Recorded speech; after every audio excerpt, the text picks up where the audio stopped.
Many classic Mediterranean recipes call for bathing vegetables in lots and lots of olive oil. If we're trying to cut back, what are some guidelines for how much olive oil to use when we're cooking? So I would say it really depends on what you're trying to make and how you're trying to make it. So if you're roasting vegetables in the oven, it really doesn't take that much, I would say, like maybe a tablespoon drizzle over a sheet pan of vegetables with a little bit of salt and pepper. That usually works great. If you're using a well-seasoned cast iron skillet or a Dutch oven over the stovetop, 1 or 2 tablespoons of olive oil is, I find, usually enough to coat the bottom.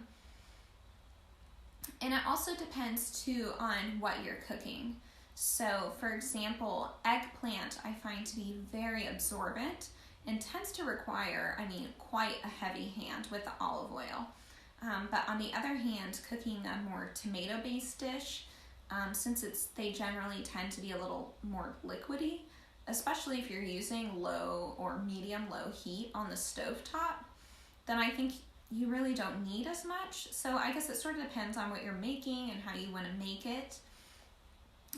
In the Mediterranean diet, there's also a lot of sauces and dressings that are olive oil based, and so certainly, you're welcome to experiment with different ratios of olive oil to lemon juice or olive oil to vinegar, or if you're making a pesto, a lot of pesto recipes call for a lot of olive oil.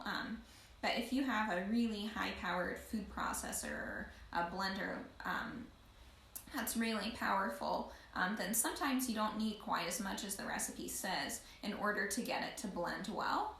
So that's something that you can certainly experiment with.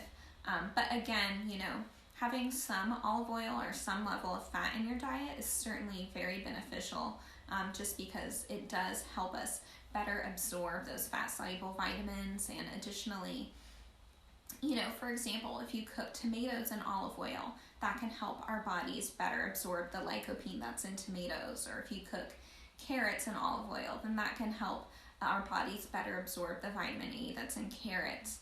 And so there's a lot of wisdom inherent in these traditional Mediterranean food pairings. And we also have our Make Everyday Mediterranean 4-week diet menu plan book.